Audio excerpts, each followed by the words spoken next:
Welcome back to the Temple of Technology. I am your host, Scott James Magner, the idiot with a microphone. It's time for another episode of So Here's the Deal, the RS Entertainment webcast where I explore my vast media collection and talk about what each piece means to me and my friends. In this episode, we're continuing our David Lynch Film Festival with another episode of Twin Peaks Season 2.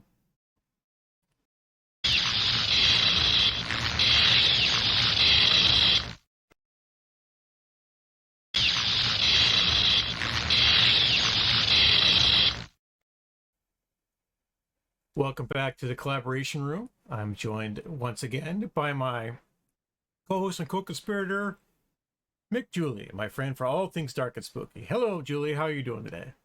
I'm good. How are you? I am all right.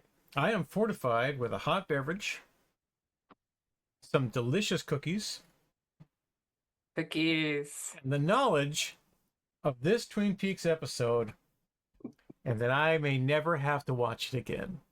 Okay. So that's a little bit of a spoiler for our first impressions. But we have watched The Orchid's Curse in preparation for our discussion today, and we're here to talk about it. As usual, I have my beverage here in my thematic cup. I am going to claim that what I have in here is Fine coffee? Black Yukon. What is it? Black Yukon.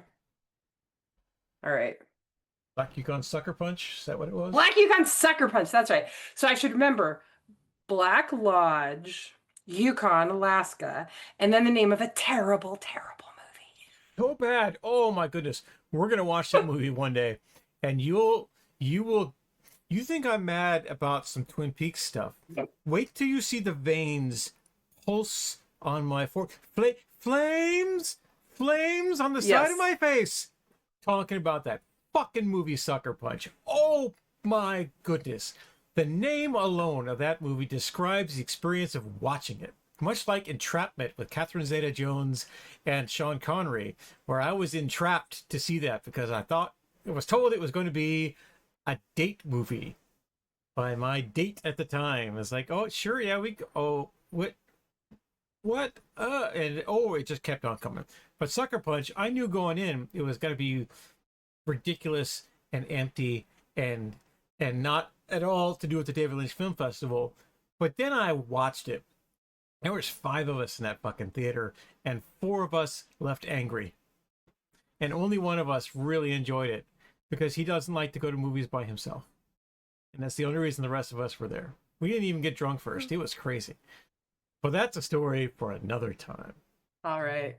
Today we're talking about The Orchid's Curse. It is, depending on how you count it, it is episode 12 of Twin Peaks. It's the 4th episode of season 2.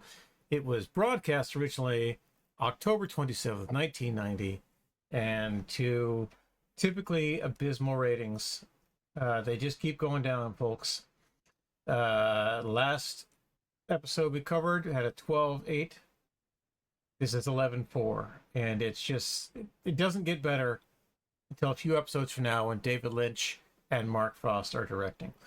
And I think mainly that might have to do with timing more than anything else, because that happens in the middle of November when there's not a lot else going on television. But there was certainly not a lot going on October 27th, 1990. At least not that I remember. I was doing other things at the time. But having watched this episode, it's hard not to see the ratings dropping off next week from this week. This was directed by Graham Clifford. Directed by Graham Clifford, who is Australian, who does feature films, and written by Barry Pullman, who is an American writer and producer.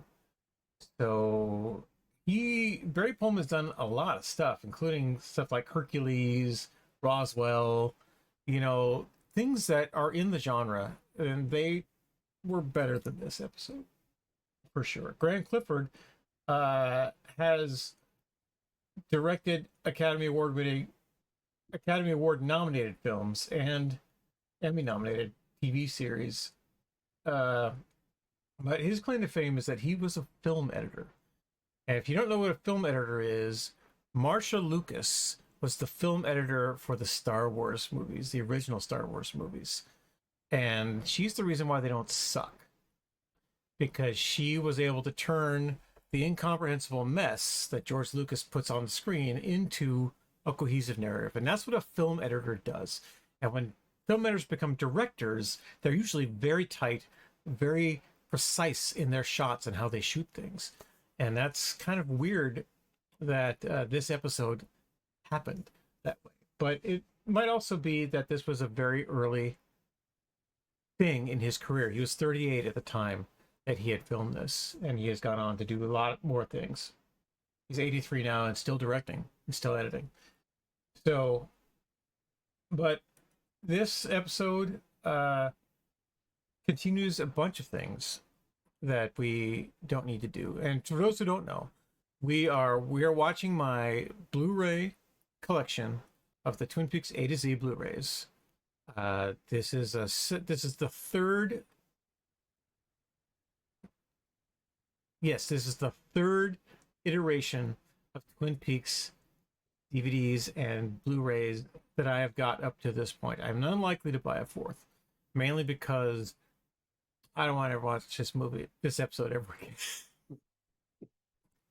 And it's simply a matter of scale. In our previous coverage for this season, I have mentioned that I don't seem to remember this season. I sure as heck fire remember this episode and the episode that follows it. So we're into the weird part of David Lynch fandom where I'm hate watching rather than hating not to watch.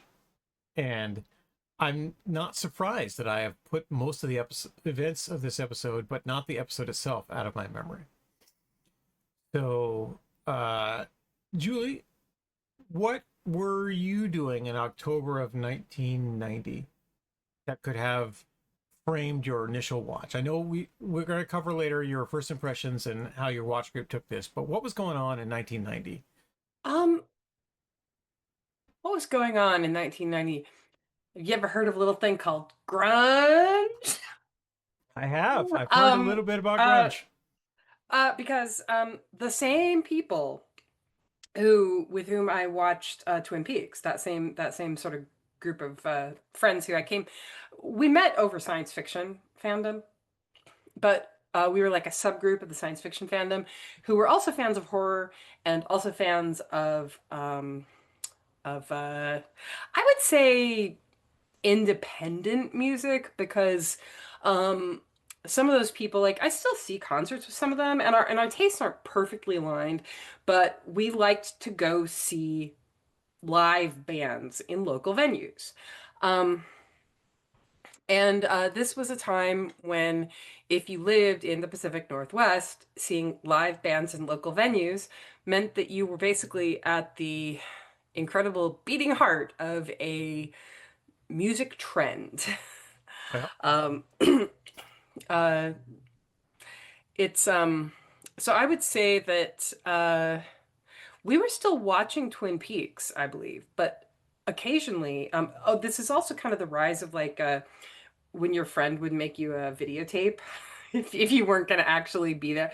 So in season 2, increasingly often, I personally remember seeing the episode on videotape when my friend who gave me the episode, Mike, would often try to avoid spoiling it. But the fact that he was obviously like, I'm not going to spoil it, but oh my God, so he would basically suggest that something extraordinary happened. Which he did with Twin Peaks, and he would later do with Buffy the Vampire Slayer. I see. Boy, if we ever finish the Twin Peaks Film Festival, getting into the Buffyverse might be a fun trip. I would easily do Buffyverse. I have and I call it the Buffyverse and not the Whedonverse on purpose. Yep. I have so many thoughts about the Buffyverse. I can talk about the Buffyverse all day long. Although I can't say Buffyverse. It's hard to say. Buffyverse. Buffyverse.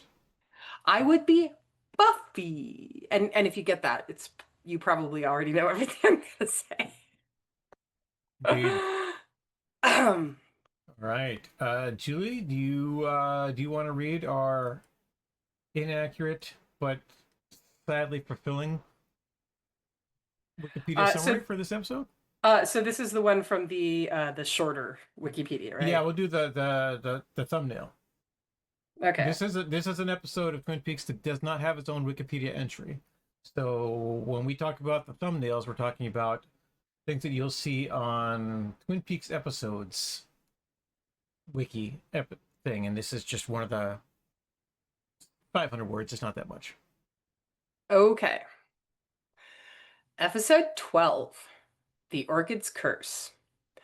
Cooper finds Audrey's note and realizes that she has gone to One-Eyed Jack's. Hawk discovers that the house Leland claimed to be occupied by Bob is owned by two retired schoolteachers who have no knowledge of Bob.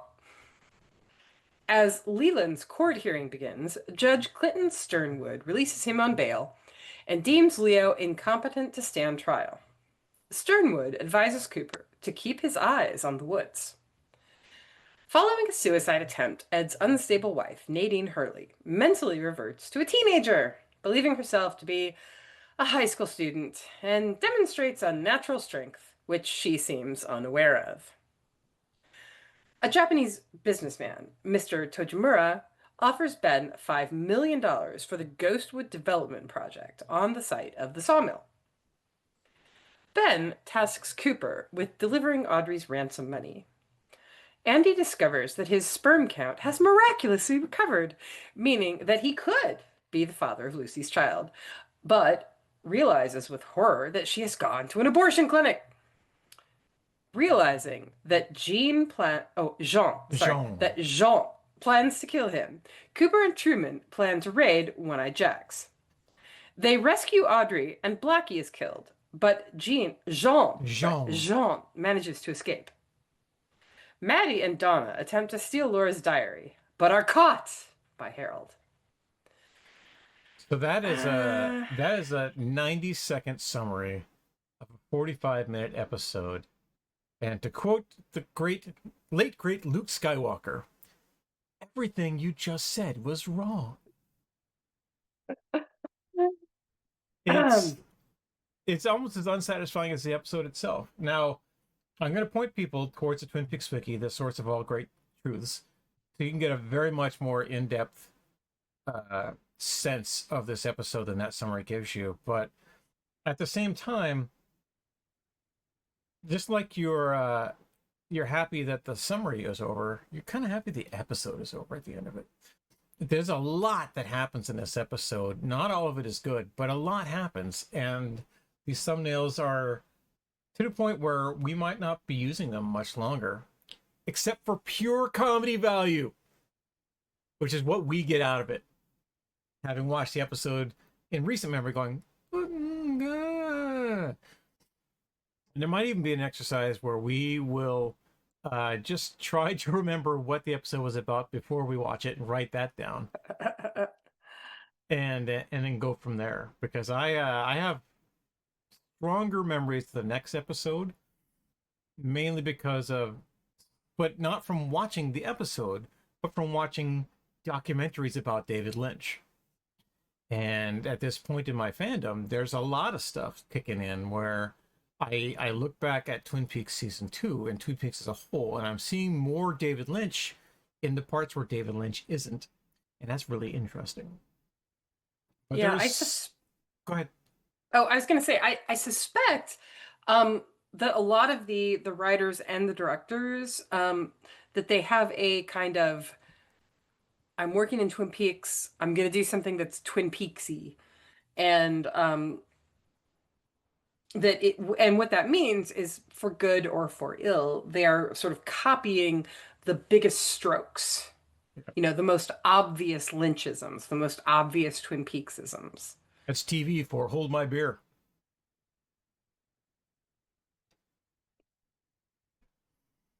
Indeed. But there's one person who knows everything that goes on in Twin Peaks, and it's our friend, the Log Lady.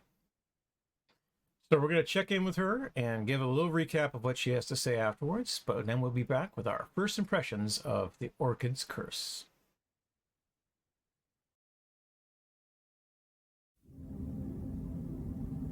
Sometimes nature plays tricks on us, and we imagine we are something other than what we truly are. Is this a key to life in general? Or the case of the two-headed schizophrenic? Both heads thought the other was following itself. Finally, when one head wasn't looking, the other shot the other right between the eyes and, of course, killed himself.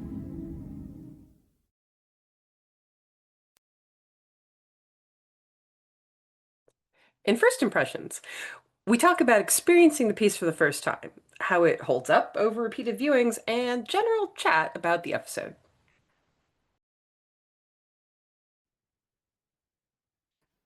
Thanks, Log Lady. That told us a lot. But if you are not watching this episode on YouTube and listening to it offline at a future date when we have got our shit together and are actually podcasting our podcast, you would not have seen the Log Lady intro. Now, these Log Lady intros, again, were made a few years after Twin Peaks had aired for its the series' re-release on Bravo Network. And if you haven't ever heard of the Bravo Network, congratulations, you were born in the 21st century. But the Log Lady had this to say to us. I'm going to move this over here so I can continue looking at the camera like I know what the hell I'm doing. All right, there we go. Look at that. Sometimes nature plays tricks on us, and we imagine we are something other than what we truly are. Is this a key to life in general, or the case of the two-headed schizophrenic? Both heads thought the other was following itself. Finally, when one head wasn't looking, the other shot the other right between the eyes, and of course, killed himself. That's actually more violent than the Log Lady's intros usually are, I have to say. She's going to a dark place out there in the woods. Now, that having been said, those words were written by David Lynch to describe this episode. And what do we think we have to look forward to hearing that? Like, if we're watching this on VHS in 1994, which is the way that most people experience these in the United States. I see that. What am I thinking is happening? Do I think someone's going to shoot themselves in the head? Am I thinking someone's going to have schizophrenia? Or is the Log Lady just got a bit out of herself? You know, David Lynch, I mean, not just Twin Peaks, but basically the entire David Lynch oeuvre is full of that's doppelgangers. $10 Scrabble word right there, kids. Oeuvre. Yes. It's full of doppelgangers who are at war with themselves.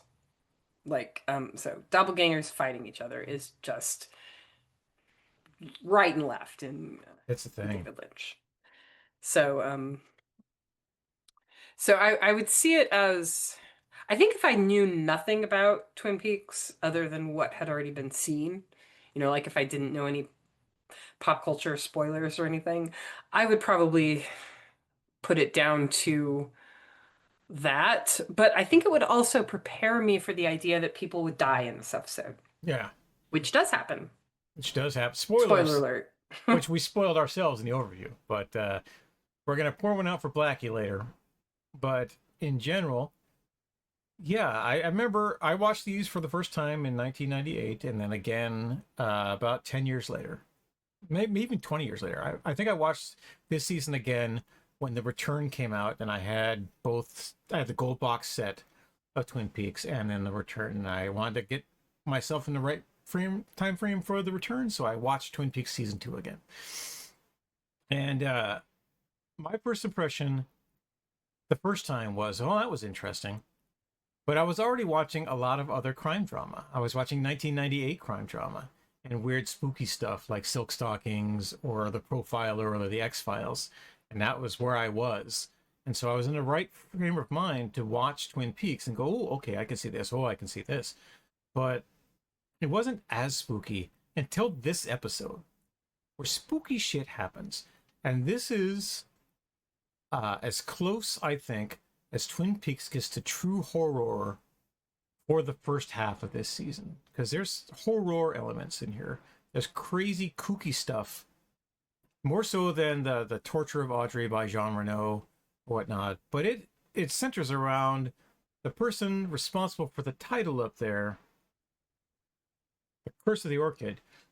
The horror in this episode centers around Harold Smith.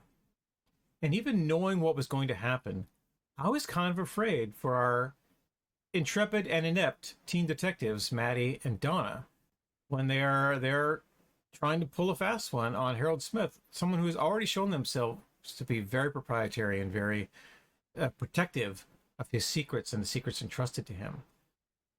So when the summary says they are found out and written by Harold, it does not cover how terrifying that moment must be for those girls.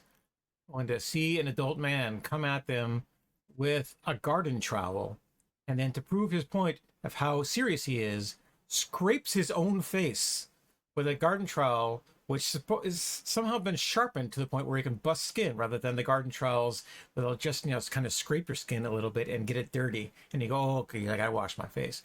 No, this guy picks up a trowel he uses for tending orchids, the most delicate of all flowers, and just goes, I'll tell you something. And then the girl starts screaming because I wanted to scream. That's some fucked up shit. I always assume that something like that is that it's meant to indicate how hard he's pushing it. Yeah. That it's not that he sharpened it, it's that he's just pushing it that hard. Also, did you notice how when he's doing that, all of a sudden it's gone all Dutch angles? Yeah. Yeah. It was I mentioned our which is director not is a a film typical editor. Twin Peaks thing. I mentioned in the overview that our director is a film editor, right? He knows from shots, and he was probably in the film editing room cutting this very episode. The editing. There's also lots of owls, hooting owls. Lots of owls, tying back to Dale's vision earlier, and the judge tells Dale specifically, "Hey, keep an eye on the woods. Keep an eye on the woods." And I went and I looked it up to see where the judge falls in the continuum of the Citizens Brigade and Bookhouse Boys. And it never expressly says he's a member of either. But the judge has seen some shit. And he drives around with Sid in his Winnebago all around Washington State in these northern territories. And knowing the geography of Washington State, because I live here, and I've lived here for 30 plus years, 35 years now I've lived in Washington State. Before that, I lived 10 years off and on in Idaho. I've been in the Pacific Northwest for the majority of my life, so I know the geography and how things work.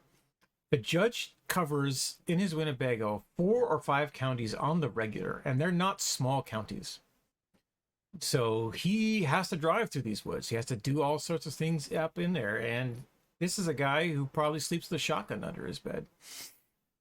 Or, a knife under his pillow. He's just prepared for anything. That's why he showed up in a Dracula opera cape, because he might have just come from the opera to Twin Peaks, killing a bunch of vampires along the way, for all we know. It could have happened. Forks, might have been depopulated before the Collins got there. Although, again, little point about geography of Washington State. The interesting thing is that I think they mention that Spokane, or I think they call it Spokane. Exists. And yet, whenever anybody does any big city stuff, they always go all the way to Seattle or Tacoma. Which is harder to get to from the central part of Washington. If you just need a reasonably big city, Spokane is actually almost as big as Seattle. Or Walla Walla or Wenatchee. All of those are bigger for that matter than Twin Peaks. I mean, the Tri-Cities are down there, right? And that's a reasonably large metropolitan area because it was all built by the government.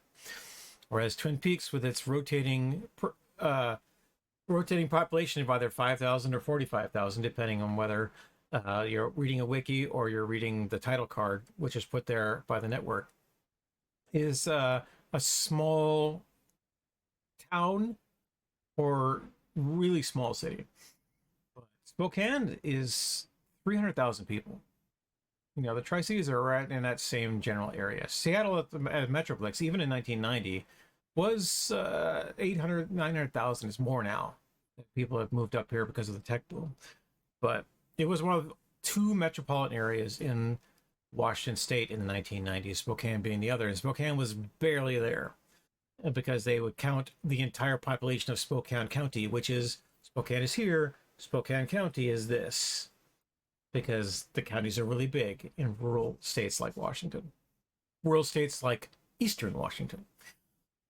The mechanized industrial part of Washington on this side of the mountains is much larger and much more densely populated, even in the 90s.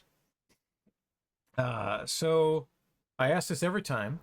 How did the did you watch this particular episode on videotape with the group, or did you watch this one? That is what I don't remember, because I don't remember if I watched this particular episode for the first time in the group. I feel like maybe I did, because I could swear, I could be making this up, but I could swear I remembered us making fun of the Mr. Tojimura character because we thought it was so ridiculous. So ridiculous. And that's going to be a huge part of our expanded coverage, where we yell and scream and say some words that you might not normally hear in a podcast, but you're going to hear them today. Yeah. But yeah, so I think I remember watching this one in a room full of people, because I think I remember us all kind of going, "Are you kidding me?" Okay. So during our pre-show, and Julie and I meet and we talk about the episode, what we liked and didn't like and whatnot. Julie was struck by something that I was also struck by as one of the more famous openings to a Twin Peaks episode, and it's Dale Cooper talking into his tape recorder. But what he says this time was just kind of out there, and Julie wanted to talk about it as part of our coverage today. Oh yeah. So the first thing is, I love the shot of his alarm going off, him sort of groping for the tape recorder in a groggy way, and then holding it. And I was really struck by the fact that that kind of groggy, I can't believe it's already morning, and the way he's holding it, it's like, oh my God, he looks just like me holding my phone first thing in the morning. It's very clear that Cooper is not a morning person. But I think I think the thing he's referring to is that he tells Diane that he has persistent soreness in the rib area, which I'm glad that he's reminding us that he got shot just a few days ago. But he got shot just a few days ago. The fact that he's already like, persistent soreness, it's like, no, you should still be in the hospital, dude. What the hell? But and then he tells her, I love this quote, 15 extra minutes of yogic discipline, after which the pain retreats to a cul-de-sac in the distant suburb of my conscious mind. And so I think I'm going to borrow that about, well, now that's retreated to a cul-de-sac in the distant suburb of my conscious mind. Yes. So, wisdom from Dale Cooper. Wisdom of Dale Cooper, who woke up dreaming he was having a sweet, but he was in fact chewing on one of his earplugs. And so he makes a note to Diane, I'm going to need some more earplugs. That's part of his tape recording. Now, we know from the meta-ness of Twin Peaks that all of these get sent back to Diane in a normal drop, and then she transcribes them for part of his notes and whatnot. And you can actually hear recordings of these on this Twin Peaks set. And I have spun them off into a separate file on my server to watch and enjoy as I go as the Dale Cooper tape recordings. But they're a hoot to listen, absent of the music and absent of the things that are on screen. And I can only imagine Diane, who was played by Laura Dern in Twin Peaks of Return, one of our frequent collaborators for David Lynch, just shaking her head and laughing at the stuff that Dale Cooper comes up with. because he comes up with some crazy ass shit. Although And, at the time, it was a common theory that there was no Diane, yeah. or that Diane was just the name of his tape recorder. I had not heard that theory. That must have been in a fanzine that I didn't subscribe to. Yeah, okay, or maybe it was just the people I watched it with, but Statement. that was a joke we made all the time. So Now I'm not going to unsee that or unremember that. Next time he grabs for his tape recording, I'll go, "Hello, Diane," and then that's right. he'll be talking to the tape recorder. And the yogic discipline that Dale chooses to do is a headstand. He just gets up, still talking into his tape recorder from across the room, and visibly someone is holding Kyle MacLachlan's legs as he is braced up against the wall. But in the sense of Twin Peaks and where Dale Cooper is, he's pretty good at a headstand. In fact, he's so good at it, he could do it with his legs canted out at 60 degrees, because that's where the shadows are on him. But that's hard to do. I used to do headstands all the time. In fact, I used to do all sorts of things standing on my head. And it's hard to do with the blood rushing there and there and your body weight coming down on you. It's a great workout. It's fantastic stuff. I should probably do them again, but I'm old now. And if I can't pull it off, it's going to hurt a lot. It's going to hurt a lot more than 3 bullets in the chest, one of which killed a tick and 2 of which ruined his bulletproof vest, which we'll talk about a little later. But also, he has another classic quote: "Diane, I'm now upside down." yeah, Diane, I'm now upside down. It's like your tape recorder knows, but Diane doesn't. He's narrating his entire life to her, and it's crazy. He's a blogger, right? And it's if Dale Cooper had an iPhone, this is what Dale Cooper would be doing. He'd be doing TikToks, standing on his head, and narrating, "I've been shot. Did you see the giant? There's a giant." And just shots of him holding up his thumb like this while he's bleeding out on his hotel room floor, which we'll talk about in a moment, because one of the things that he finally sees on his floor when he's upside down is this note, which leads me to believe that yesterday he did not do his yogic discipline, or the day before he did not do his yogic discipline, or the day before that, because he got shot that day. And he woke up in a hospital not having done any yogic discipline. No one has cleaned his room in all this time, although his blood is gone. And at some point, the food that he didn't eat was taken away. But he hasn't looked under his bed this entire time. And he sees the note that Audrey had slipped under his door. And he had seen carried over to his bedstand, but then dropped off the nightstand as he went to answer the door to get shot. And while Andy was yammering at him about very important stuff, Dale, Agent Cooper, all these things are going on, completely forgot about the note. The giant told him he'd forgot about something, and he just has not been self-aware enough until he was standing on his head and looking under the bed to see, oh shit, there's a note there. I should open that. And he opens it, and he learns that Audrey has in fact gone to One-Eyed Jack's, which he kind of knew already, because Ben Horn told him that his daughter had been kidnapped and he needed to go find her the episode before. But now he knows where she is and what's going on.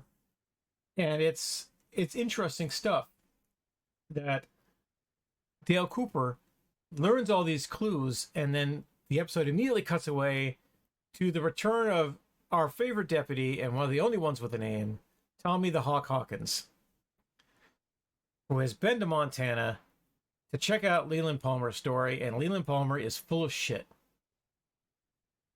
He has lied. He has lied to the police. He's lied to everybody.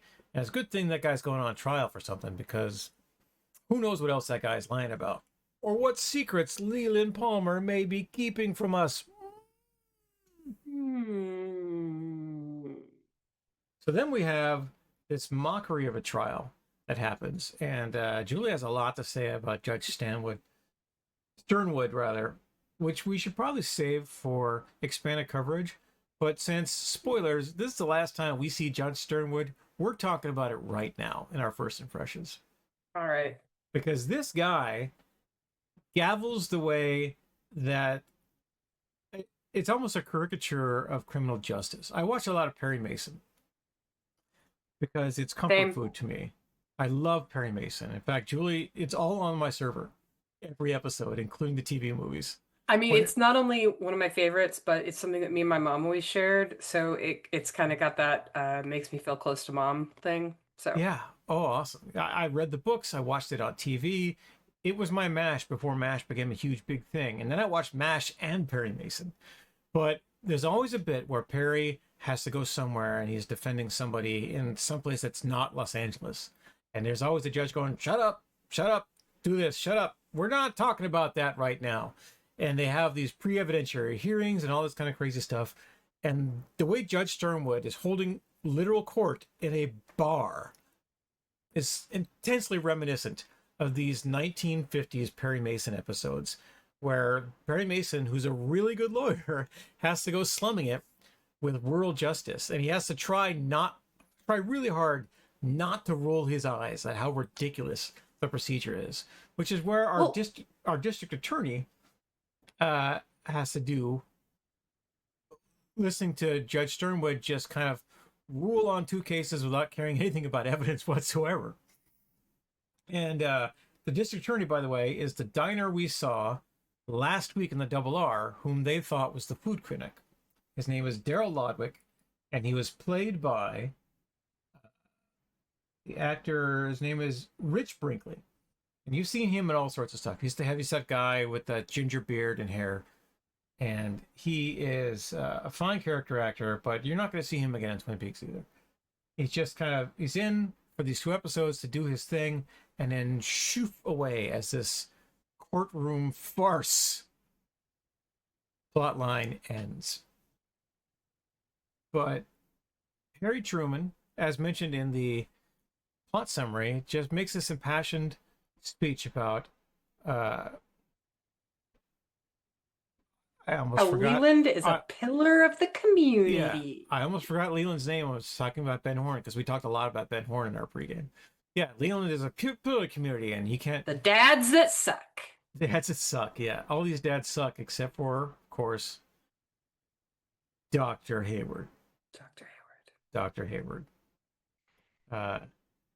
Yeah, dads suck. And I'd like to think that Andy really, really, really wants to be a dad who doesn't suck. Yeah. That's why, that's what's going on with Andy, is that Andy really, he wants Lucy to be pregnant. He wants the baby to be his because he wants to marry her and he wants to have a kid and he wants to be a dad that doesn't suck. I believe in Andy. I believe in Andy. He's trying. Andy's the one we're rooting for in this episode. But we'll talk about Andy a little later on in our expanded coverage. But Judge Sternwood, our first impressions of him last episode were, who the fuck is this guy? And why is he doing these things? I don't understand. And in this episode, our first impressions are, who the fuck is this guy? Why is he doing these things? He doesn't seem to care a lot about criminal justice. He cares about, all right, I don't have to do this. I'm going to hold you over for trial. You're released without bail. All right. And then you can't stand trial. We're going to release you too. It's like, okay. And this poor district attorney's going, dude, what the fuck? I drove all the way up here. I had a burger at the Double R. I did all these things to be here because you were going to be here. And now I might as well just send a sexy lampshade like your law clerk to stand here and you could yell at the lampshade instead of actually listening to my impassioned legal advice. Yeah. And kudos. Well, yeah. Oh, sorry. What were you saying? Oh, kudos for Leland Palmer actually having a lawyer, and for there to be an advocate for Leo Johnson too, because that means that there's a bunch of lawyers hanging around somewhere in Twin Peaks that aren't Jerry Horn or Leland Palmer. Who knew? Well, I imagine some of them are guest stars. True, yeah. Like that. But okay, so first impressions of the judge. Last week when we met the judge, I liked the judge.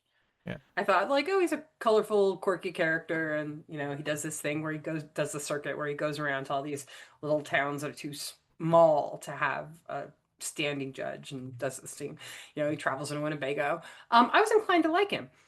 He was funny, all this. But in this episode, during the trial, I started to really hate the guy because it was clear that he was using good old boy justice.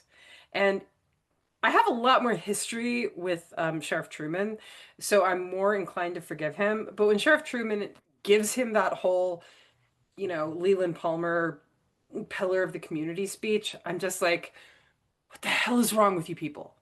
What the hell is wrong? Because the prosecutor is 100% correct when he talks about Leland. He says, premeditated murder and extremely erratic behavior since the death of his daughter. Those are both things that are very well established in the events that we have seen as watchers of the TV show Twin Peaks. A responsible judge would I don't think a responsible judge would have just accepted that, oh, he's been a pillar of the community for years. Because you know what? Somebody who's been a pillar of the community for years can turn out to be a freaking serial killer. If any of you people read The Stranger Beside Me, excuse me, Ted Bundy was a pillar of the community until he wasn't. Yeah. Anyway. And also, I'm very, very, maybe this should be saved for expanded coverage, but when they break for a little discussion, it's the judge, Sheriff Truman, who are buddy-buddy, and then Dale Cooper. He has his law clerk make them drinks. His law clerk makes them cocktails.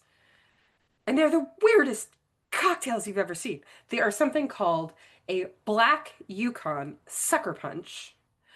And they're served in a chimney glass. They're about halfway up, like a black tar-like substance. And then the rest of it, the other half, the top half, is a blue foam, which is the same color of blue as the blue rose that we will eventually see as part of the Blue Rose task force. So I can't figure out what's up with that cocktail unless it's meant to be some kind of a harbinger, unless it's meant to be some kind of foreshadowing. Or it's but a at the magic same potion, time, like in Big Trouble in Little China. well, there you go. But at the same time, she's your law clerk. She's not your secretary. And even having your secretary make you a drink is messed up, dude. But very Perry Mason. Yeah. That's true. Although Della Street kicks ass, I have to say. She does. She's the best. She kicks all kinds of ass. I mean, Perry's there till midnight. Della's there till midnight. And she even hangs a lantern on it a couple times, saying, maybe sometime we'll leave the office before midnight. And Perry goes, well, we better hurry, because clearly it's midnight. And when you're going to go out the door, so we can go check the party. Why isn't the other lawyers up there, right? Why isn't the district attorney up there, who technically works for the same person the judge does? Yeah, why is it this whole little, we are buddies going way back, where are we having this secret buddies talk? Yeah. Very, very shady stuff. Although I do want to try whatever a Black Yukon Sucker Punch is. Maybe someday. I have looked up internet recipes. None of them were convincing to me, because none of them really seem to capture quite that. I mean, honestly, a Black Yukon Sucker Punch looks a little bit more like what Starbucks is doing now, where they have the like those cold foam toppers that you can get. I mean, they're technically still on strike. We haven't been there in a while. But I know what you're talking about. But yeah, because you see the posters for them. Yeah, I see the posters. When I don't go in, I see, oh, they're doing a thing. What does that taste like, I wonder? Right on. Yeah. Leo's attorney is named Jack Racine, played by Van Dyke Parks. Van Dyke Parks, I believe, is the brother of Michael Parks, who plays Jean Renault. But he was, more importantly, he was a Beach Boy. Van Dyke Parks. Yeah. So little 60s flashback, crazy stuff going on.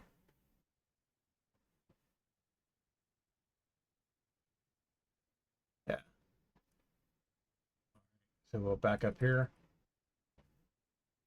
Then we get into our next what the fuck, which is the Ed and Nadine plot, where James Hurley is back in town. Hooray!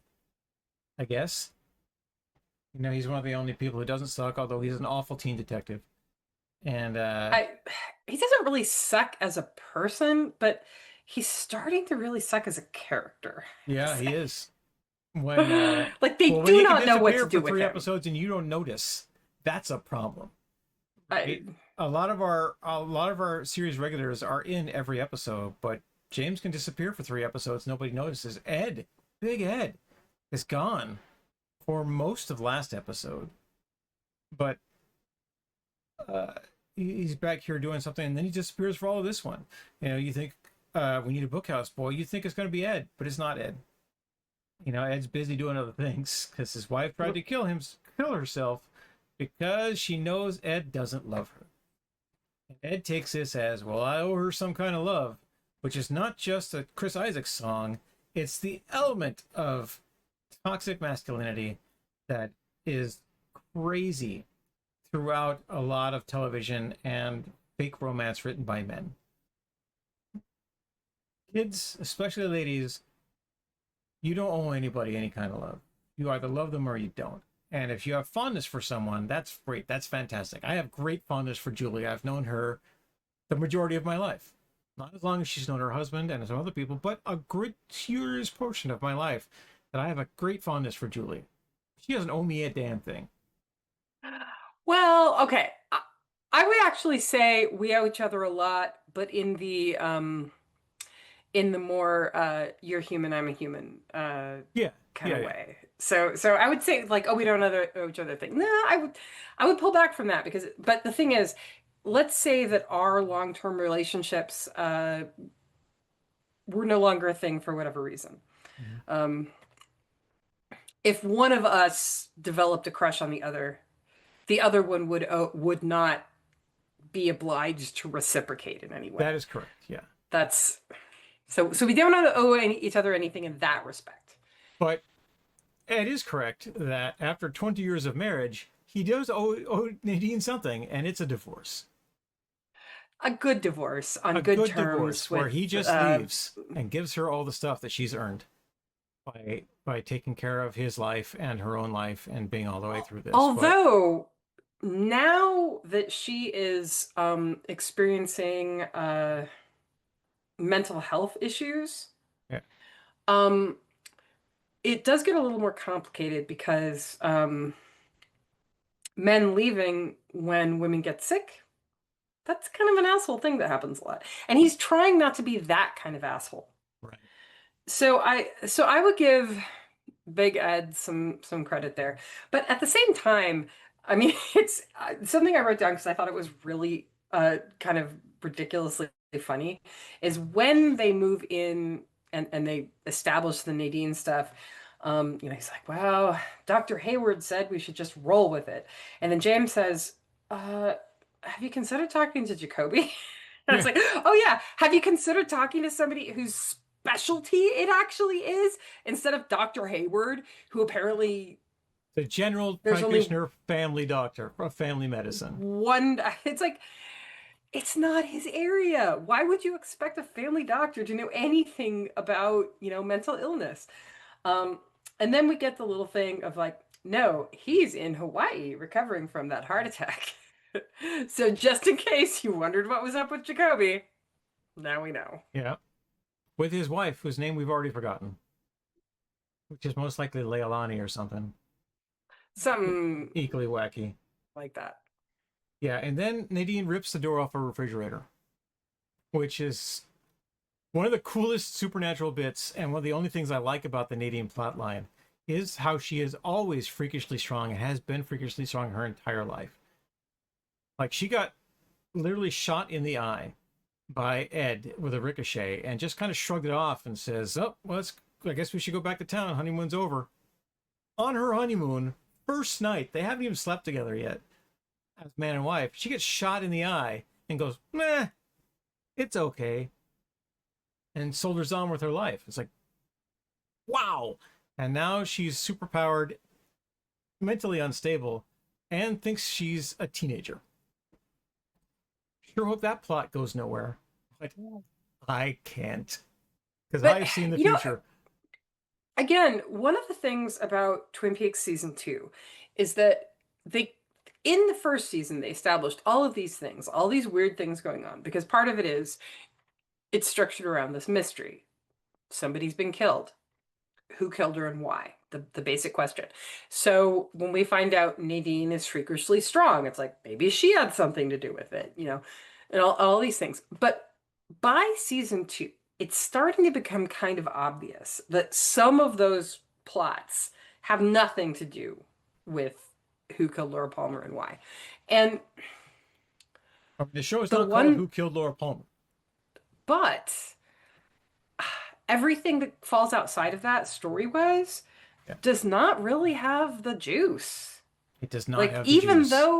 Even though it's meant to be like, oh, it's a story about Twin Peaks, it is really obvious to me that everything that is still kind of tied in with Laura Palmer is still interesting. The stuff that isn't, some of it's still interesting, I guess, but my interest is really waning in stuff that's outside of it. And so big things that fall outside of it, the Nadine storyline, what happens with Shelley and Leo and Bobby, Boo. You know, and as we add more and more and more of those things, it's like, I can see why people aren't tuning in as much. Yeah. Because, again, it's not so much that I really needed to see who killed Laura Palmer. It's just that the farther out we get from that central driving mystery, the less interesting things become. Mm-hmm. Yeah, at this point, I'm more concerned about who the father of Lucy's baby is than who killed Laura Palmer. And I even know who killed Laura Palmer. But to this date, no one is sure who the father of Lucy's baby is. It's not a thing that ever gets solved. It's a mystery that never gets solved. Whereas we're rapidly approaching the solving of that mystery. And the season will, you think the ratings are dropping now. Wait till after that revelation. All right. So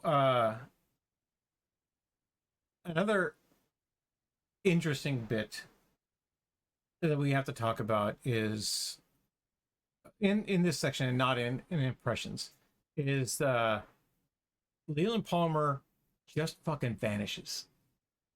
He walks out of the bar seconds after he says you can go on your own regulation, and he just goes, right? And he didn't arrive in handcuffs. He didn't arrive with a bailiff. There is no bailiff. There's just a dude in the bar. He just kind of leaves. His wife wasn't there to pick him up. His niece wasn't there to pick him up. He just disappears into the darkness, and we don't see him again. And on this playthrough, I'm going, wait, what? Because maybe I'm watching too much crime drama, but what? There's paperwork you have to sign. There's things you need to do when you're released from jail. Trust me, I know. And he just kind of leaves and walks out into the night, and they go get a drink and then come back for the next miscarriage of justice. It's just fucking bizarre. And maybe it's that the director is Australian. Maybe it's that the writer was inexperienced. I don't know. But this episode is wildly uneven at the best of times and horribly wrong in timing at the worst. And I just kind of expect more from Twin Peaks than I got from this episode. So my first impression, which is actually still my final thought, I don't like it at all.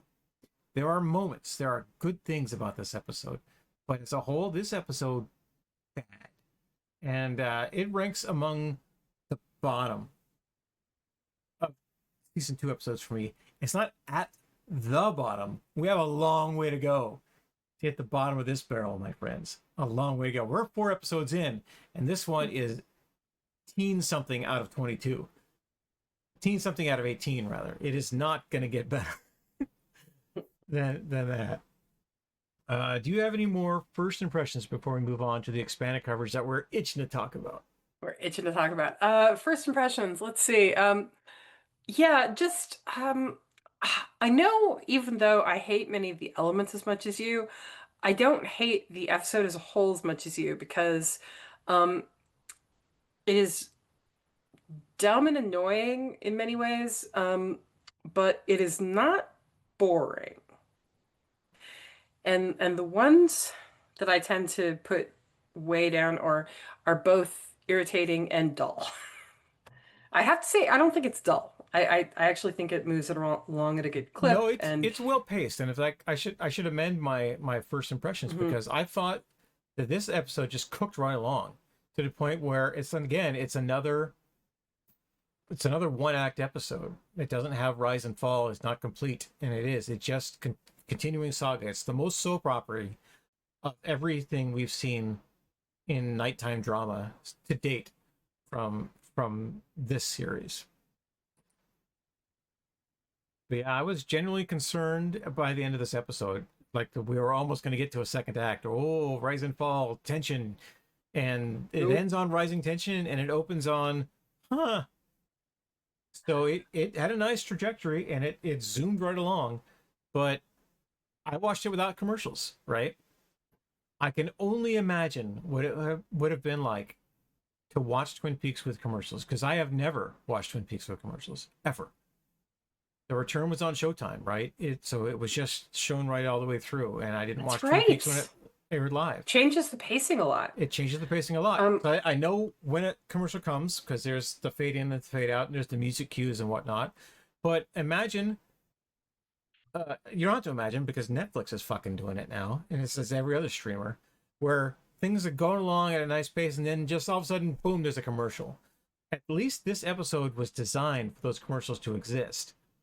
And so there's a tiny bit and then a reversal to build again and a reversal to build again.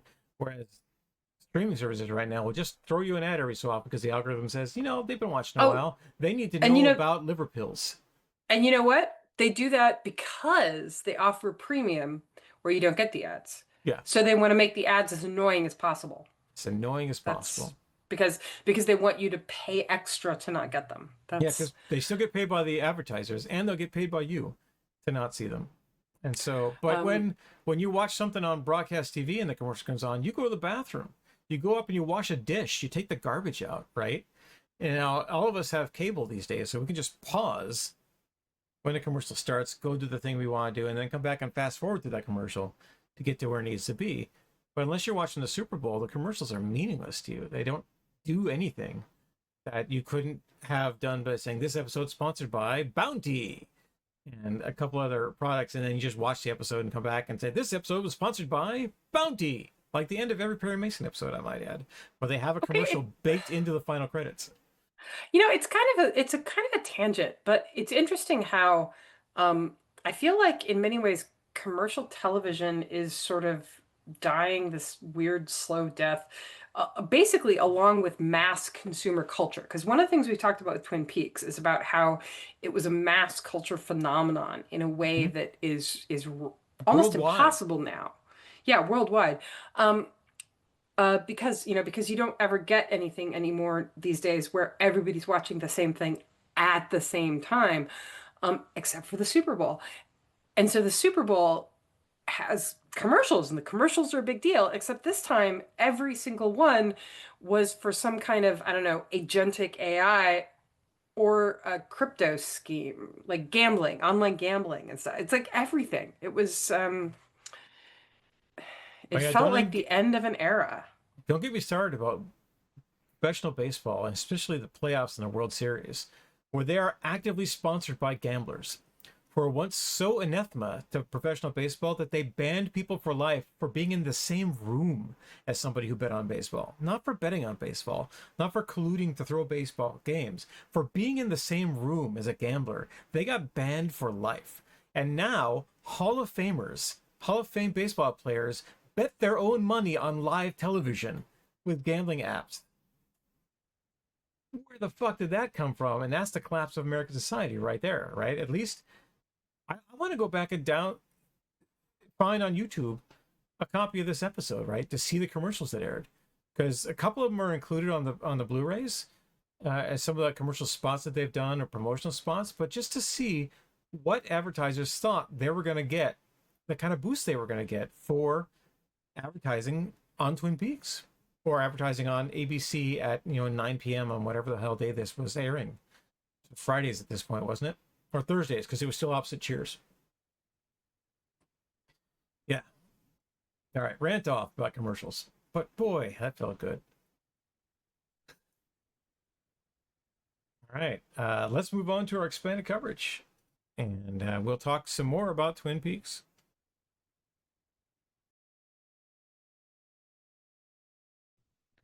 In expanded coverage, we talk about the greater universe, mythology of the piece, any cool personal takeaways, and tie the media into the greater works of David Lynch.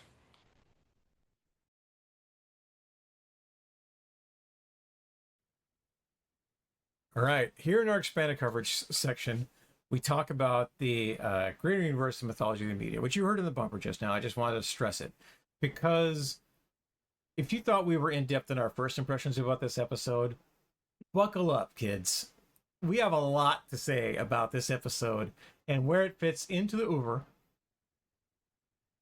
or how David Lynch puts this stuff together. We're going to talk about our Lynchian tropes, which are little rare on the ground, but they still exist in this episode, and some of the things that are going on. There's a new cast member this week who may join our recurring cast later on. I won't spoil a lot of stuff, but it's David Lander. And if you don't know who David Lander is, he's one half of Lenny and Squiggy. He's the funny half. Not Michael McKean, who's actually had a career, but he's the funny half who is funny because he's funny looking. Like Steve Buscemi, he's had an amazing career as a bit part of The Guy with the Voice. And he is part of our Leo Johnson is an Invalid plot. And he is possibly one of the more offensive characters you will ever see in Twin Peaks.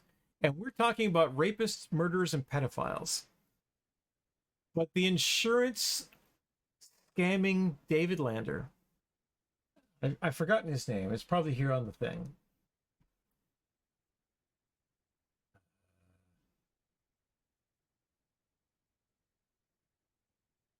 No, it's not even on the list. But He doesn't even have a name. he has a name. I know he does, because All right. I clicked through to it at some point. Oh, his name is Tim Pinky. Tim Pinkle. Tim Pinkle. Yes. It You says, say that, and I'm like, oh, yeah, I think somebody says Tim, like, oh, my name isn't Tim Pinkle. Like, I think he says it at some point. it says he, all right, this is what Twin Peaks Wiki has to say about Tim Pinkle and why it's important. Tim Pinkle was a dance choreographer, pine weasel expert, and home care salesman. He was also a taxidermist and owned Tim and Tom's Taxi-Dermy with his blind brother Tom, who drove a taxi with a set of antlers on the roof while Tim himself gave him directions. Tim was the one who stuffed animals. This guy shows up at Shelley and Leo's house, which I might add is in a state of perpetual construction all the time so that Leo can control everything about Shelley's life. This house barely has walls. It doesn't always have hot water, and it doesn't have major appliances or heat. But we're going to bring Leo Johnson home, who's a vegetable at this point. He has no brain activity. He's barely breathing on his own. He's just kind of existing. He has nothing. He lives in a wheelchair.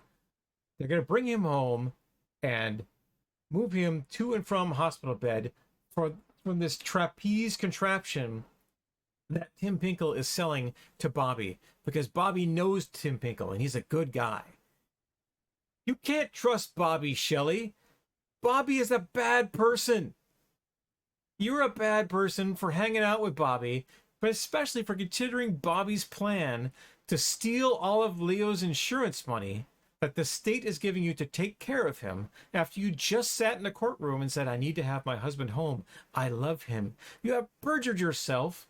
You're committing fraud, possibly murder, And and to her credit, she has doubts about this plan. I don't know if we can do this. I don't know if we can get this done. This seems like a lot of care. And then Bobby says, no, just think about the things we could do with this money. We can go, we can travel, we can go everywhere with this money. And she's going, I give Shelley, I am actually, from a moral standpoint, I mean, I think Shelley's an idiot for dating Bobby, but any of the moral stuff, it's like, she is in psychologically, she is in an she's in two abusive relationships. Yeah, she's been battered by Leo for years at this point. And I would say her moral decision making is very compromised. And just the fact that she expresses these doubts and then Bobby's like, never mind, it'll be fine. I mean, that's what Leo has been doing to her for all these, whenever so I don't know. I'm willing to cut Shelley a lot of slack. Yeah. Maybe not forever, but I mean, she's in her 20s, right? She's one of the few actual adults we're exposed to all around here. And she needs to grow up, but she can't. She's stuck. She's stuck as the teenager who ran away with Leo. Who ran away from Bobby to Leo while Bobby was cheating on Laura with Shelley. He cheated on Shelley with Laura. Everybody sucks. Everybody sucks all the way around there. But this guy shows up saying, no, this works. And he actually climbs into the trapeze himself saying, see, look, it works. And he goes, ah! And you hear him scream off stage. Bobby has to go in and extricate himself from this thing that they're supposed to be able to take care of Leo with. And you see the absurdity of this plot and how this is going. And this is the meta-narrative of the awfulness of Leo Johnson. And that Leo probably deserves this. He didn't deserve to get shot in the head in any way. He doesn't deserve this either. He's better off being in a home, but then Bobby doesn't get money, and Bobby might actually have to get a job to support the life that he clearly wants to have with Shelley. Which is one of his only redeeming qualities. Like, he does seem to genuinely love Shelley, even though he sucks at it a lot. But yeah, we're introduced to a character who's kind of a throwaway, and then we move on. But this scene is just kind of indicative of something Julie talked about in our break for this. It's like, if it's not about killing Laura Palmer or doing these things, it's not important, and it's just not important. You could remove this and show an extra commercial for the 90 seconds to a minute that this scene took, and you would not suffer. The show would not suffer. In fact, you'd probably be a better person for it, because you find yourself rooting for one of the awful people in that room. And God help me, it was for Tim Winkle, Tim Tinkle, because he doesn't deserve to be stuck in his trapeze. He's just trying to make a dishonest buck. I mean, maybe he does deserve to be stuck in the trapeze, but I don't think we deserve to be subjected to the... But again, it's kind of like, I can see, and when I said that about people trying to be David Lynchian by sort of imitating the very broad strokes. Yeah. I saw in this scene an echo of the malfunctioning coffin lowerer. Yeah. In season 1. But of course that pertains directly to Laura Palmer, who killed her relationship with different people. You're right, it does pertain directly to who killed Laura Palmer. But yes. But hypothetically speaking. Hypothetically speaking. And also, kind of as a side note, when I say that about who killed Laura Palmer, I do think that eventually season 2 kind of starts to work up to that larger mythology about who killed her, because we find out, sort of in a more immediate sense, who is Bob and all that sort of stuff, kind of midway through the season, and then everything kind of goes, there's no dramatic energy, but eventually they start putting these pieces together that kind of builds up to that sort of larger mythology about who killed her and why, which is interesting again. But by the time that builds up any steam, it's already the end of the season, and it's not renewed.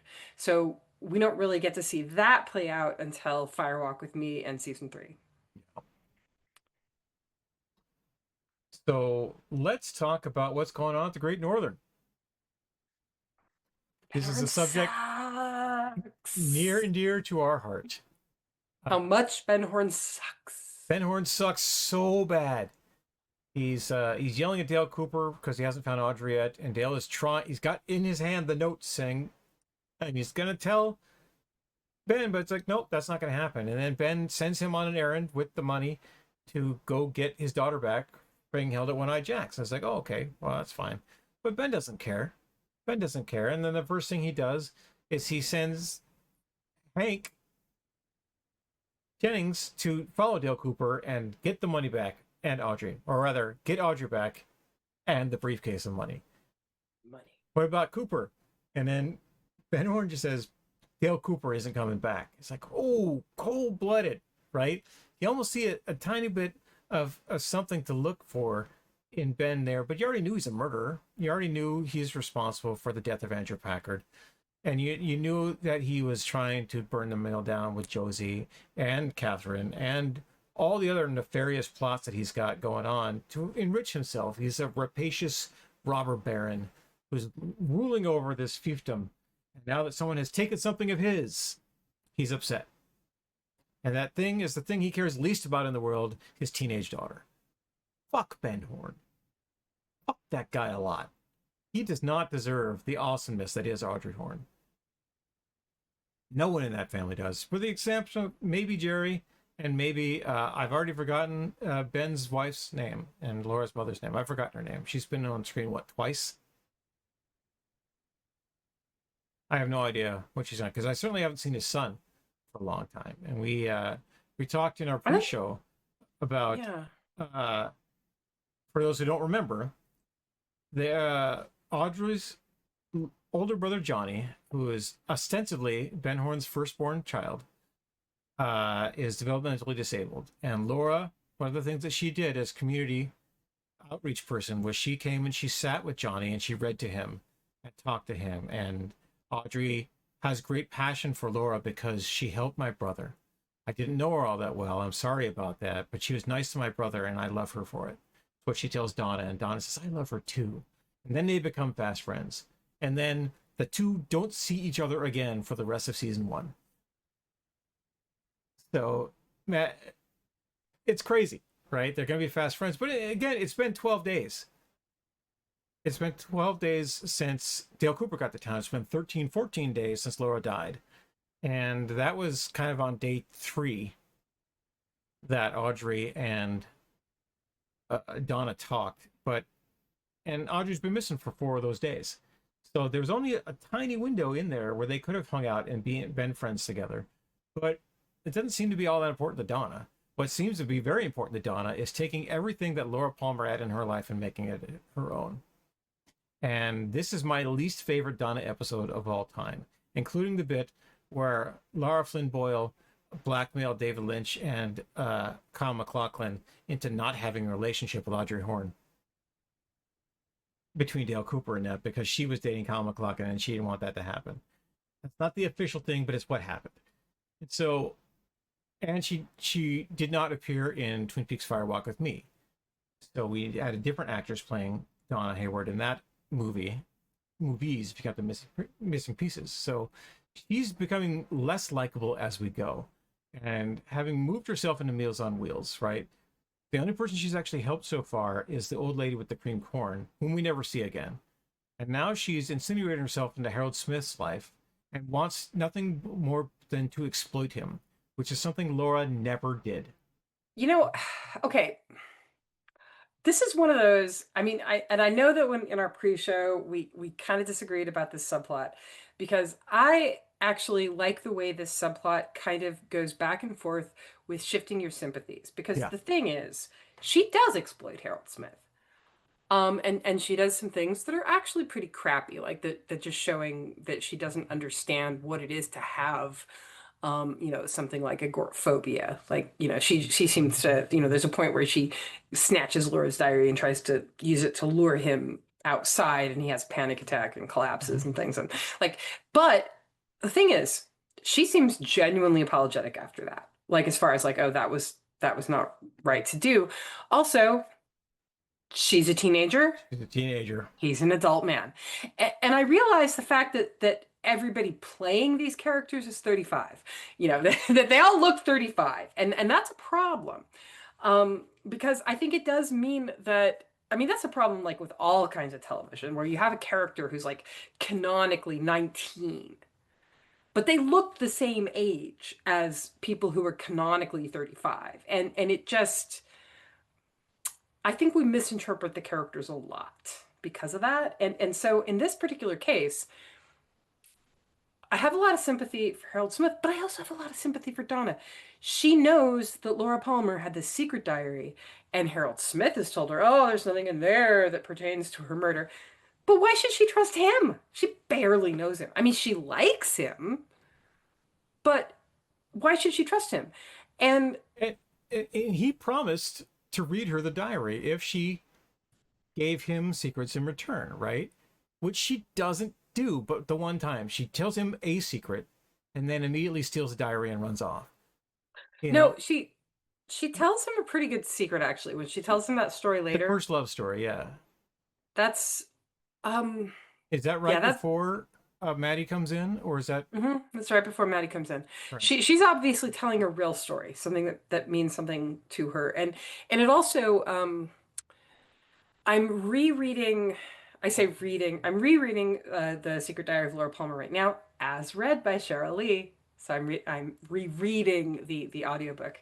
It's good. Cheryl Lee's performance is fantastic. Highly recommended if you like audiobooks. But it sounds, I can't remember if that exact incident is in there, but it really is very similar to incidents that are in The Secret Diary of Laura Palmer, which is basically, and if you've ever been a teenage girl, which I have, you know that phenomenon of having that friend, like the friend who's just much bolder. And on the one hand, they're always doing this stuff where you're not so sure about it. It's like, I'm not sure I want to go out with these 20-year-old guys. I'm not sure, you know, and they're always leading you into these things that are like exciting, forbidden, dangerous, and sometimes terrible. But also a lot of the time kind of thrilling. And a lot of the time when it's over, you're not sure which thing was like, was it more thrilling than terrible? Was it more exciting than scary? Like, and it's and I think it captures the dynamic very well, like the dynamic between Laura and Donna.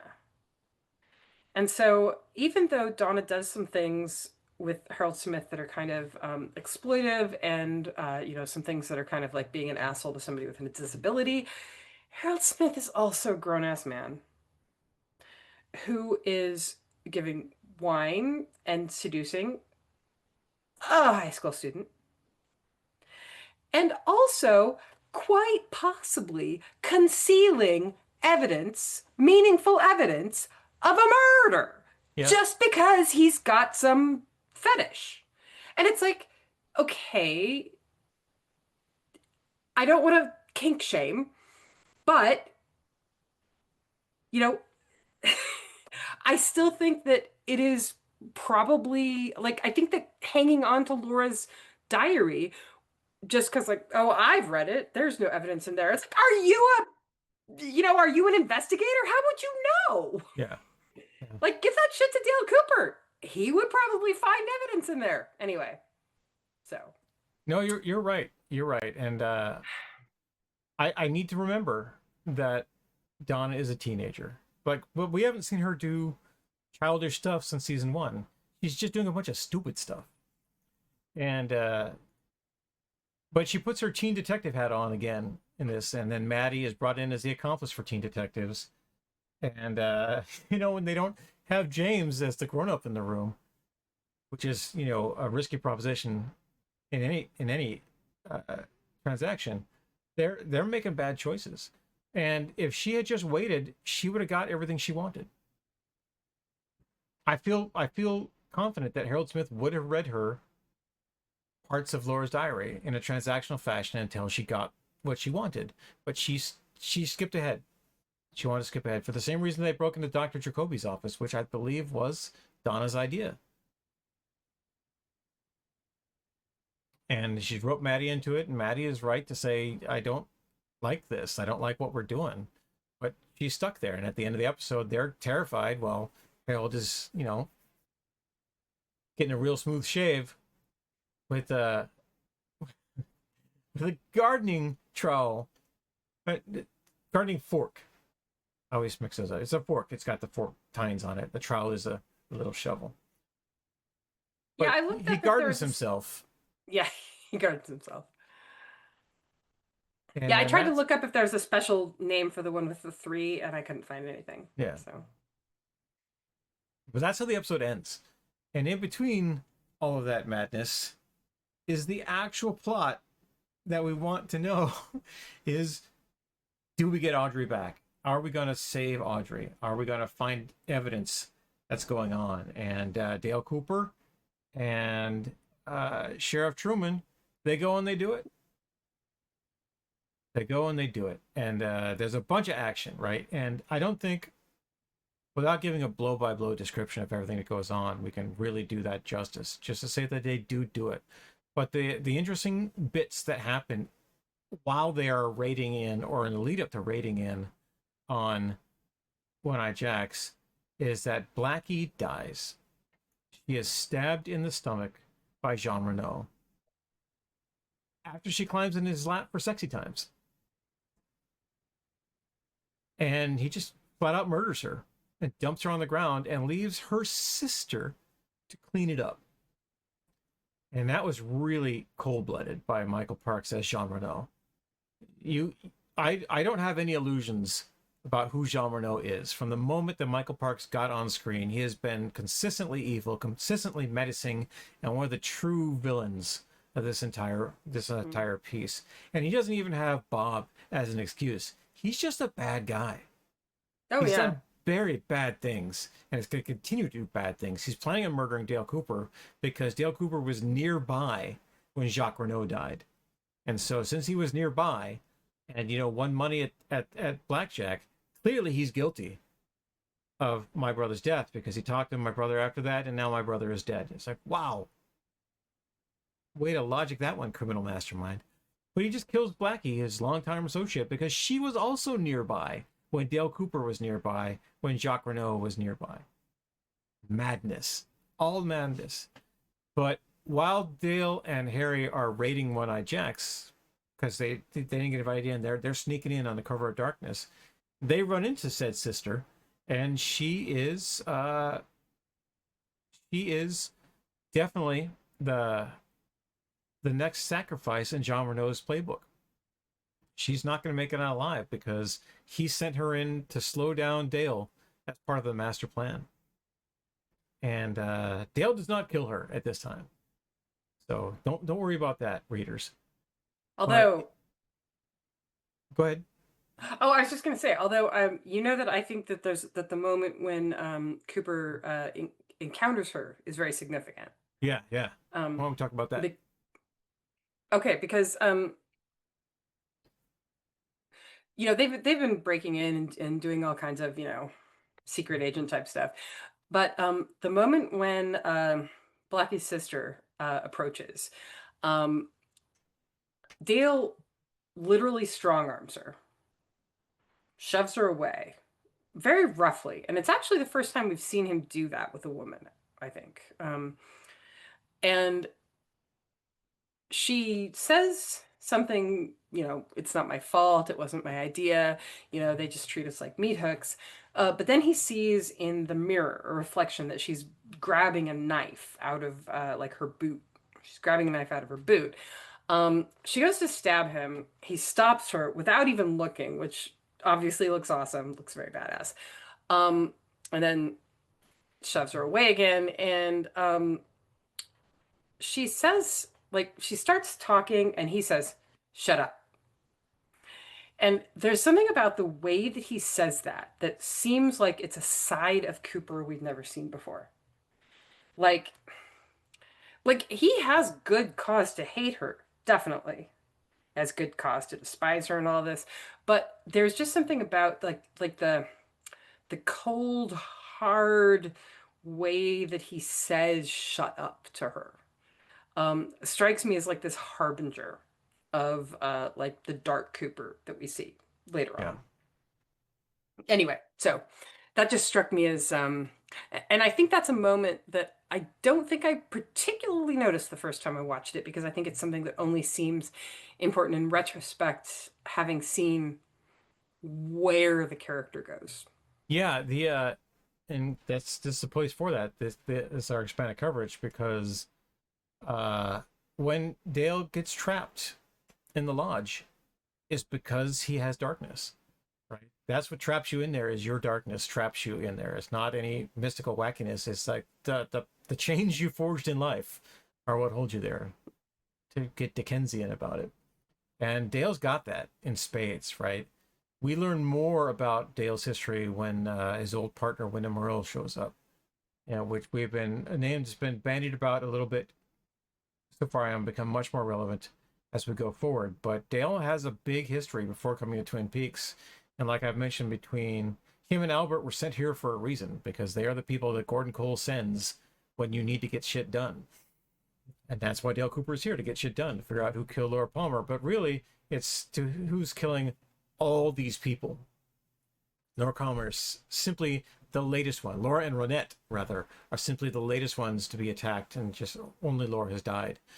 So I saw that same bit, you know, where he's Action Cooper, he's going at it.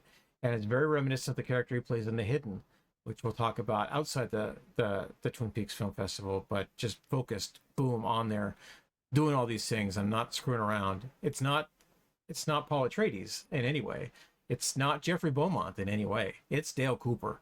And Dale Cooper is the character that David Lynch says is most like him. He does the things that I would want to do. And that means that David Lynch wants to be this guy. And he's cognizant of his own damage and his own darkness. But David Lynch didn't write this episode, right? Other people wrote this episode, and other people directed this episode from the playbook. And I thought it was a nice moment. Not nice as in he did a good thing, but it was a nice bit of character, right? To show us why we should care about Dale Cooper, and we should care about Dale Cooper. He's one of the people fighting the darkness. And he's got Harry Truman at his back. But who else is watching their back, Julie? Hawk! Tommy the Hawk Hawkins shows up. Hawk saves the day. Saves the day. And he has one of the best lines so far that Tommy has dropped. And he's dropped a bunch of them. And he just looks at the two of them after he saves their life by throwing a knife and killing an antagonist by saying, "You two suck at secrets." Because they have enacted their plan with charts and graphs, which we'll talk about again with the teen detectives, who also use charts and graphs to plot out where the secret diary was in Harold Smith's house. So both these plots had charts and graphs to them, and they both went horribly wrong the moment that the plan was in action, and people actually got onto the map. As anyone who plays Dungeons and Dragons knows, once the map is revealed, your battle plan is toast. You need to roll for initiative and hope for the best. And Hawk made his initiative roll when a bunch of people didn't, and it turns out well in the end. They take an Hawk made his special skills roll. His special skills roll. Yeah, at least it wasn't a tomahawk. It was a knife, and I feel a lot better that it was a tomahawk and not an axe that he threw at them. Because that would just, come on, Tommy Hawk throws a tomahawk. That'd be awful. It would just be awful. As colorblind as this show has been at times, it'd be far worse here. But they take an unconscious Audrey over their shoulder, and they book. They're out. And then we go back to the Harold Smith plot, and that's where the episode ends. So, as episodes go, it went like this. Like I said, it has a nice climb. It comes along at a brisk pace. I didn't have to watch commercials, so I got to experience that pace in one long track. But it was just kind of, it was there. You know, it felt like deleted scenes more than it felt like an episode. And so the actual plot was 10 minutes long, and then there was 32 minutes of deleted scenes. And I complain about movies that are chopped, cut, and put together that way. because they should just have realized what scenes were there and gone and reshot them. But you don't have that benefit in episodic television, especially not in the 90s, right? You would record it and it would be up within 10 days. You would cut it together, you would get it squared away, say, this is the best it's going to be, it hits all our spots, we can write the commercials in here, go, next one, next one, next one, and get those things out the door. They didn't have time to develop this the way that a movie would be developed or a novel would be developed. And also, I would say that I think that Twin Peaks overall was doing TV at a sophistication level that was kind of brand new. Yeah. Like the primetime soap opera wasn't brand new. You know, there'd been stuff like Dallas, Or Dark Shadows already, or... you know, well, primetime soap opera. Oh, sure. But Dark Shadow, yeah. It was at night. Was it? Okay, okay. So as far as I know, the primetime soap opera was a phenomenon of that began in the 80s, more or less, where it was because soap operas, like the classic soap operas, were daytime TV and they ran 5 days a week. Nighttime soap operas were primetime once a week, and they tended to have higher production values. You know, the scripts were a little more, you know, scripts and directing and acting and all those things were a little more coherent because, you know, for example, one reason that the old time, you know, the classic soaps are thought to have, you know, the acting isn't always so great because they don't have the money for enough takes, basically. You know, if you're always going with the first take, the acting quality will be all over the place. Which, you know, if you spend any time watching very low budget features, you can definitely see that in action where it's like, it's not that people are that bad, you know, like, because they're actors, they have the skill. But if you're always only taking like the first one or two takes, then a lot of times you do not get the best performance consistently.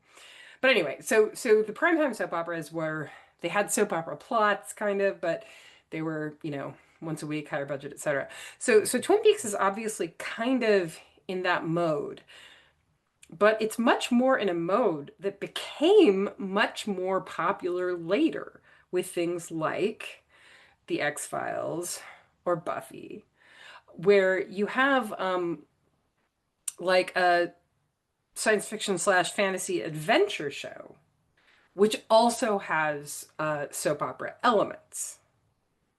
And so I feel like one of the things that makes Twin Peaks a little like important, but also a little weird, is that they're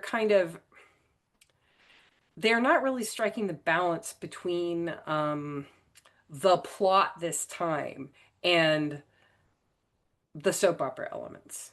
Yeah. So like, I think that this episode, if it had been structured so that you get like this little plot with the with Harold Smith, you know, of getting their hands on the diary, and then this other plot of rescuing Audrey. There's a lot of parallels there. You know, we talked about the fact that they both draw little diagrams to tell people what to do. I think you could have done a pretty satisfying episode of TV in like the X-Files mode if you just kind of played those two plots against each other. But, you know, because we also have to spend time with Nadine for some reason. Yeah. Go check in. You know, this episode wasn't done that way, and I think it makes it feel kind of not satisfying. Yeah.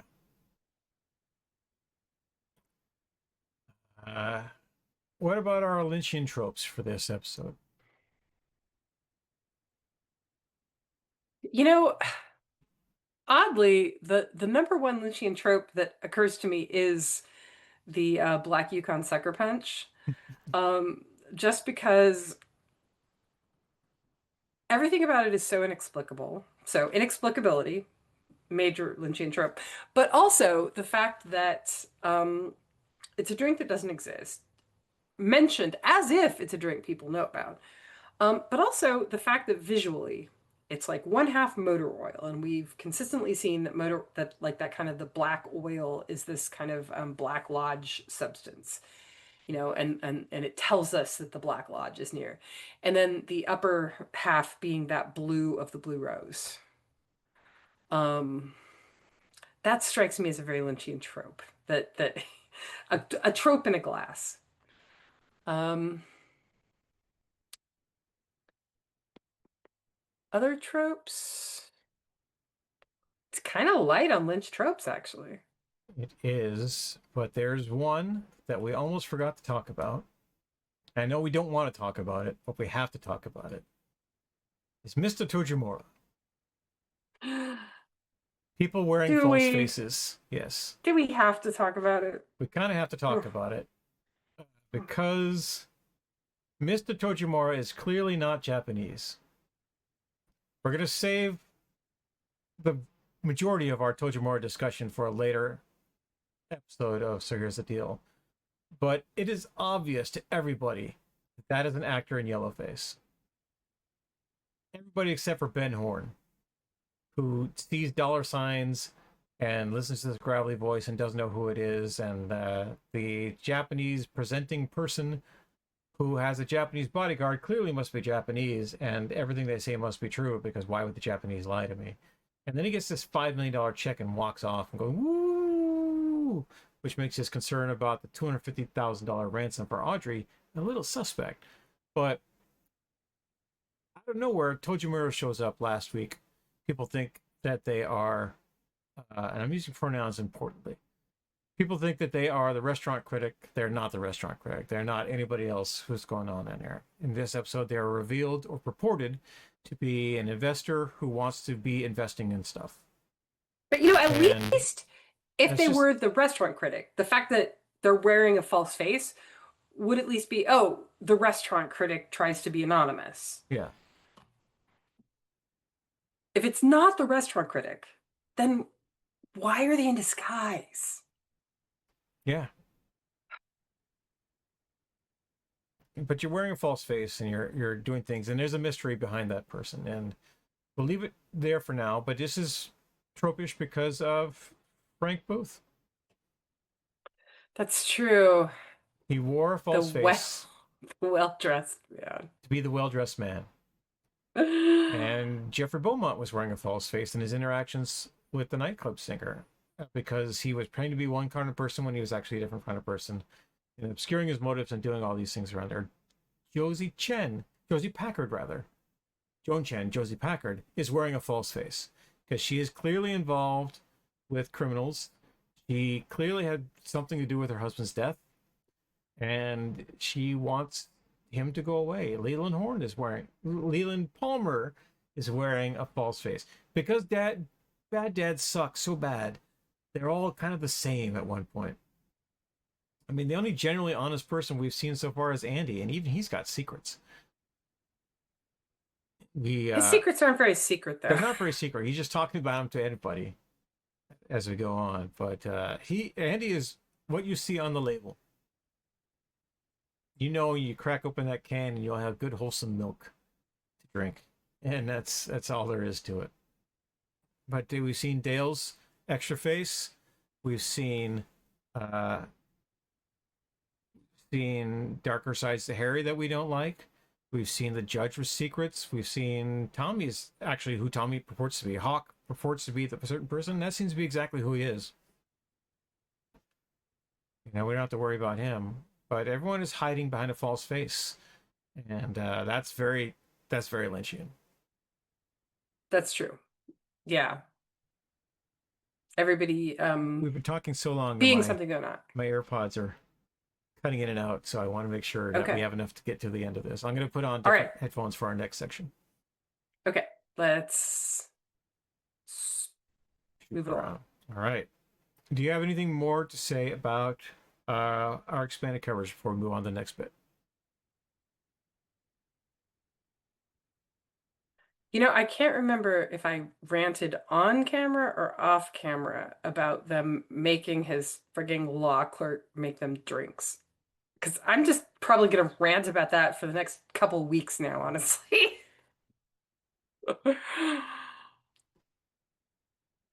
See if these are going to work. I need a little bit extra.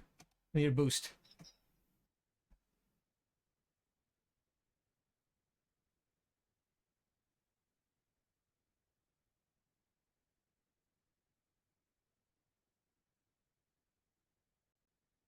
There we go. That should get us together. All right. Let us progress. Right.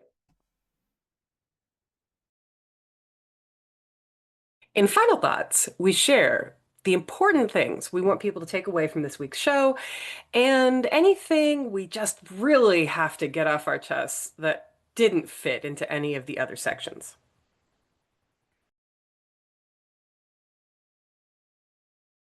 Okay, final thoughts. Final thoughts, Julie. Take us home. Final thoughts. You dislike this episode more than I do. Because I do actually like the two primary plots and the way they kind of riff off of each other.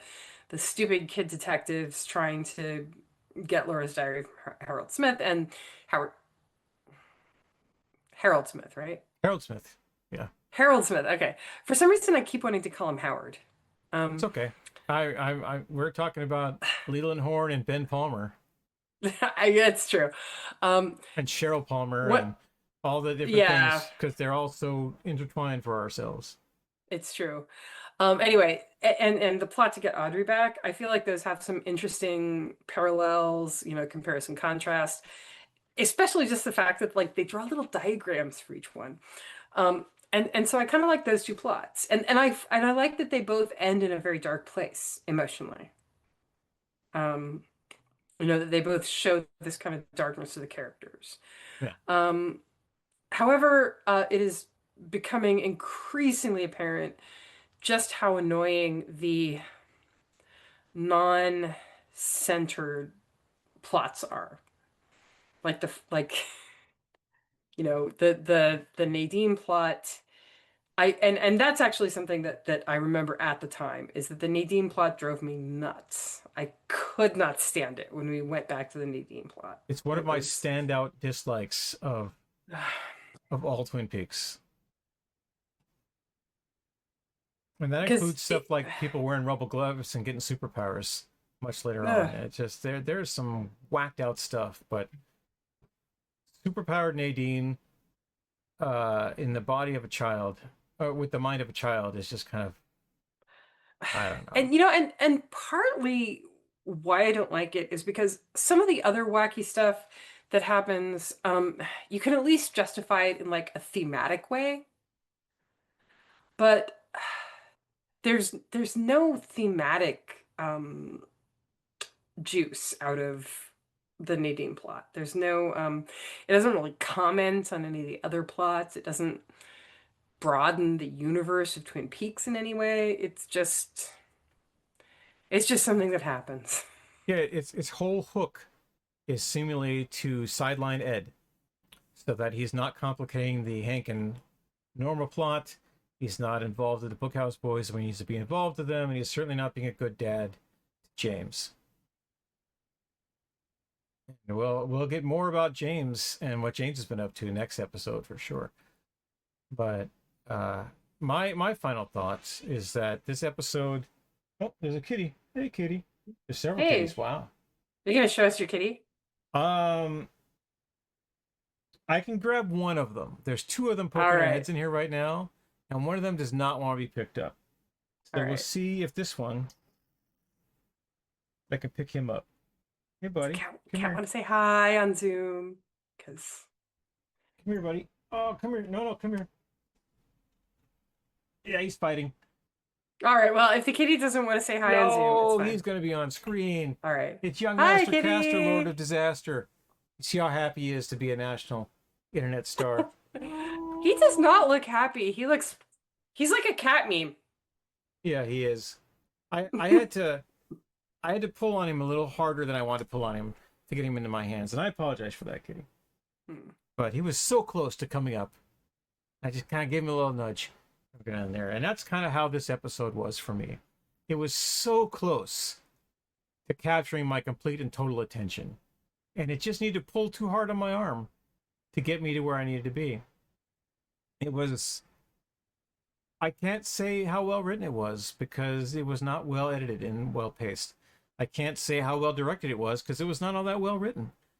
It wasn't David Lynch. It wasn't Mark Frost. It wasn't even Leslie Linka Glatter or Harley Payton and Robert Ingalls who are doing our next episode, right? It was the B Squad, and it felt like a B Squad episode. It felt like an episode that just could be skipped, except for the rescue of Audrey, and except for the madness of Harold Smith. You know, there are important things that happen in this episode which shape a lot of the rest of the season. They were just interspersed with all of this. And this is how I'm reaching out my hands, but I can't touch it. I want to have it, but I can't get it. It's just out of reach. And this episode is just out of reach, and that's my final thought. I didn't touch on this in expanded coverage, but this is the first episode where women aren't treated as villains in every aspect, right? Now, half of them were victims, which is not great, but at least they weren't villains. And even though, you know, one of our lead characters did some bad stuff, as Julie rightly points out, she's a kid. Her brain isn't finished cooking. She comes up with stupid plans, and the stupid plans fall to pieces when they're presented with reality. And the reality of this is a grown-ass man who wants certain things from women. May or may not have gotten them from Laura. Pretty sure he did. Because Laura seems to have slept with everybody in Twin Peaks, except for Sheriff Truman. And Andy. I'm fairly certain that Andy did not sleep with Laura Palmer. Or Dr. Hayward. I mean, I can make a longer list of people who didn't sleep with Laura Palmer. Yes. But the list of people who did sleep with her is a lot. And as Donna goes down that same path, I feel her getting to that line where she's going to start that, but she hasn't crossed it yet. And we hope that she never does. We hope that she stays on this side of the line, or she's going to end up with Dale Cooper sitting in a red room for the next 25 years. And it won't be fun for any of us. Yeah, and I do think, I think another reason that I'm a little more forgiving of this episode is I really like the story that Donna tells. Yeah, it was a fantastic story. And Laura when they were teenagers. I feel like her delivery of it is really good. Like you get that kind of complexity of emotion where it's sort of a happy memory, but not entirely. And it really tells you so much about her dynamic with Laura as her best friend. And it really resonated with me again as somebody who was a teenage girl about that the way that you feel when you interact with that friend who's maybe a little older or maybe even just your age, but they're just so much bolder than you. And, you know, they're like, let's do the thing. And you're kind of like, can we? Should we?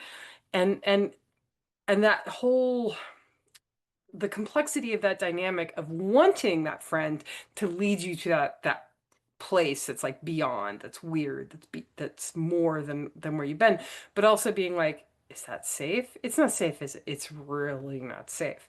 And also sometimes being mad at them for being more than what you are, for feeling like, well, you know, why should I feel like this little shadow next to you? Why should I feel like nothing next to you? And I feel like Donna's relationship with Laura, when it feels the most true to me has the most resonance is when those aspects of it come out, where she really did love Laura. Laura really was her best friend. But they had that kind of relationship. They had that, you know, where Laura was the bold one. And when you're a teenage girl, that doesn't always lead to great things. All right. That's a much better final thought than mine. All right, we'll go out on that. Julie, what's next for us? What's next is the next episode of Twin Peaks. All right, and it is titled Demons. As mentioned earlier, is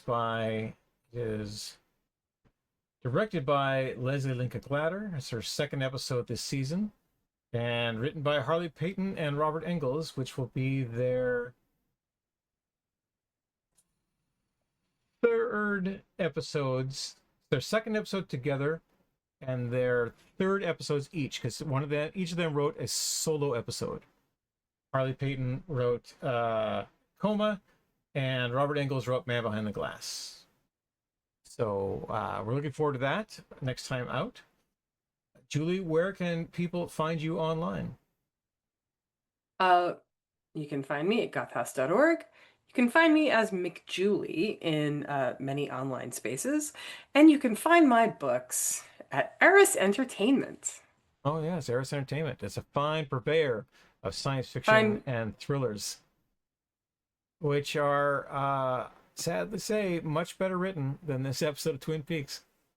Definitely pick up Julie's first book, Waking Up Naked in Strange Places, because it is amazing. It is a fantastic thing. You can get at artistentertainment.com, a bunch of other places.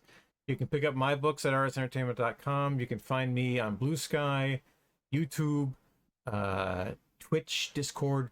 There's a bunch of different ways you can talk to us online, especially if you're one of the people who watches this on YouTube. Leave us a comment, right? Give us your own impressions and stuff that's going on in this episode. Or if we cross-post this to our social media platforms, leave us a comment there after you watch the episode. Give us your impressions of Twin Peaks. It's a collaborative discussion, and I like to think that all of you are my friends too. And I'd love to hear what you have to say about Twin Peaks and the Orchid's Curse that we've got going on. Until then, I have been your host, Scott James Magner, the idiot with a microphone. McJulie is over here. And I'm Julie McGalliard, Queen of Darkness. Queen of Darkness. Oh, do you want that down there? Do you want Queen of Darkness? That just came out, so. All right, we'll yeah, Queen of workshop it. Darkness. We'll see where it goes. Why not? Queen of Darkness. It could be. And then in between us is Dave. Thanks, Dave. He seems to be nonplussed, much like my cat. So we'll leave Dave alone in the screening room for a while, and we'll check in with him next time. Until then, thank you, everyone. All right. Have a great day. Thank you for watching this video. If you'd like to support the stream, please like and subscribe on whatever platform you happen to watch it. But also, consider buying some books.